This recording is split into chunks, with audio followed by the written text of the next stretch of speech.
आगे बढ़ेंगे, जहां पर राफेल डील में कथित घूसखोरी को लेकर विपक्ष के हल्ला मचाने के बीच अब नई रिपोर्ट आई है।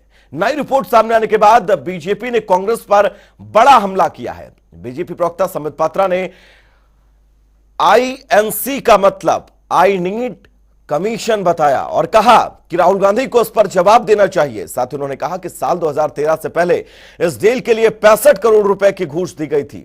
बीजेपी के प्रवक्ता संबित पात्रा ने कहा कि किसकी सरकार में डील हुई यह पता चल गया। 2007 और 2012 के बीच जो राफेल की डील की गई थी उसमें यह घूस दी गई थी।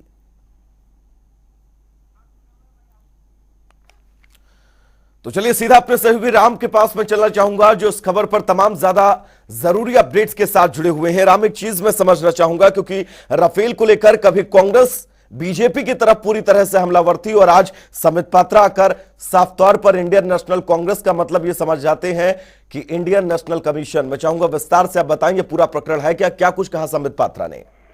देखिए वैभव, जिस तरह से राफेल डील को लेकर के एक नाटकीय घटनाक्रम मैं इसको कहना चाहूंगा कि जिस तरीके से हमने देखा कि एक लंबे अरसे तक लगातार जो कांग्रेस थी वो उस सरकार पर जो है लगातार हमलावर बनी हुई थी।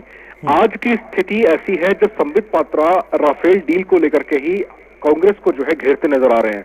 यहाँ तक कि जो आक्रामक पहलू है कांग्रेस का, उन्होंने आईएनसी, जिसे हम इंडियन नेशनल कांग्रेस के नाम से जानते हैं, संबित पात्रा ने इसे पुनः परिभाषित किया है। आईएनसी को इन्होंने आई नीड कमीशन कह करके एक तरह से जो है आयरनिक वे में, एक तरह से कटाक्षपूर्ण तरीके से जो है कांग्रेस को आड़े हाथ लिया है। अब यहाँ पर जो फैक्ट्स इन्होंने रखे हैं वो फैक्ट्स रखे हैं, यहाँ पर समझने वाली बात होगी दर्शकों के लिए, जो फैक्ट्स जिसके हवाले से उन्होंने रखे वो महत्वपूर्ण है। फ्रांस मीडिया हाउस, जो कि फ्रांस का मीडिया एजेंसी जो है वो जो है मीडिया पार्ट के नाम से जानी जाती है, उसने जो है एक दस्तावेज प्रस्तुत किया है।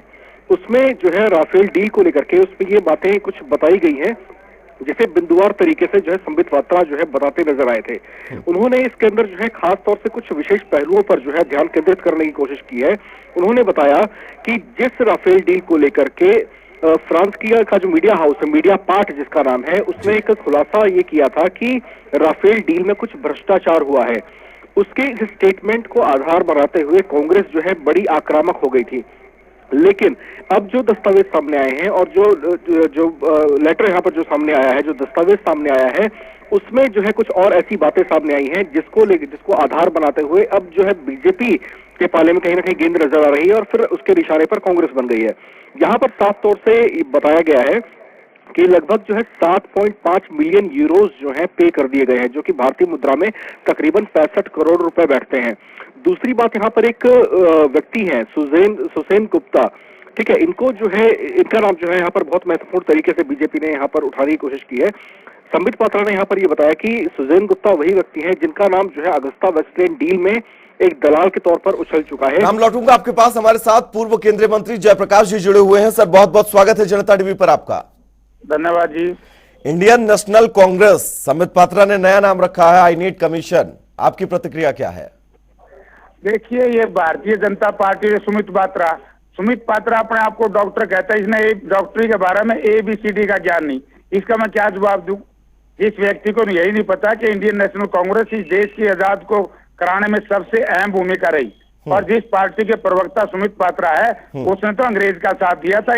ये तो गद्दारी के संज्ञा में आता है और ये बात करता है इंडियन नेशनल कांग्रेस से। इतिहास पर सरना जाए, ये बताइए, राफेल को लेकर बड़े सवाल उठाए हैं संबित पात्रा ने। राफेल में सारी दुनिया जानती है, जनता नहीं दुनिया जानती है किस तरीके से फ्रांस के लोगों ने ये बात नहीं कहा। राफेल का जो सौदा हुआ था कांग्रेस गवर्नमेंट में, उस वक्त राफेल जहाज का रेट क्या था और आज किस हिसाब से। आप दो बोला इन्होंने ATR गन इसमें फिट कर दी, इसमें CCTV कैमरे फिट कर दिए, क्या कितने गुना महंगा ये हुआ है। हमें इतने महंगे हथियारों की आवश्यकता नहीं थी, क्योंकि भारतवर्ष की जो हमारी सैनिक शक्ति है, सैनिक शक्ति के सामने किसी भी देश की बड़े से बड़ी। तो क्या राफेल आए भारत में, ये हमारे लिए कोई गर्व की बात नहीं है? नहीं, महंगा बहुत ले लिया, कमीशन खा के। वो तो कांग्रेस पर लगा रहे हैं आरोप कि 65 करोड़ रुपए की घूस कांग्रेस ने ली थी डील में। भाई ये तो सारा जन आरोप लगावा, इनका क्या इलाज है? हमारे कुआवत है बांगरू भाषा में कि लुगाई आकड़ जाड़ी खेत में आवे मार साटे ले इबके मार। ये तो सारा दिन भारतीय जनता पार्टी का एक ही काम है, खागे हम ये बताते हैं, भारतीय जनता पार्टी ये तो बताए, इस रफाल जहाज के खरीदने से मुझे बड़ा दुख हुआ। देश के रक्षा मंत्री अंबाला जाकर के कहते हैं अब रफाल आ गया। फ्रांस में इतने रफाल बनते, उससे डरता है कोई? जहाज को चलाने वाला फाइटर कौन है? फाइटर कैसा है वो? लेकिन जयप्रकाश जी, अगर हम अपनी सैन्य ताकत को मजबूत कर रहे हैं तो उसमें दिक्कत कहां पर है ना? नहीं, हम दिक्कत नहीं कर रहे, पैसे खा रहे हैं ये। लेकिन वो तो आप पर आरोप सीधे तौर पर लगा दिए कि 65 करोड़ रुपए का जो घूस है वो कांग्रेस ने ली थी डील के दौरान। डील तो इनसे हुई है, हमारा तो कौन घूस देवा था? चलिए जयप्रकाश जी, बहुत बहुत शुक्रिया हमसे बातचीत करने के लिए। राम, आपका भी बहुत बहुत शुक्रिया इस तमाम जरूरी अपडेट्स के लिए।